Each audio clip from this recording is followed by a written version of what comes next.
వికారాబాద్ జిల్లా తాండూరు నియోజకవర్గం యాలాల మండలంలోని యాలాల వైన్ షాప్కు గోడకు కన్నం వేసి విలువైన మద్యం బాటిల్తో పాటు 70,000 నగదును దొంగిలించారు.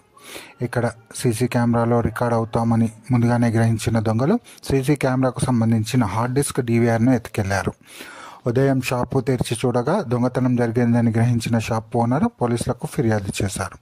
పోలీసులు కేసు నమోదు చేసుకొని దర్యాప్తు చేస్తున్నారు.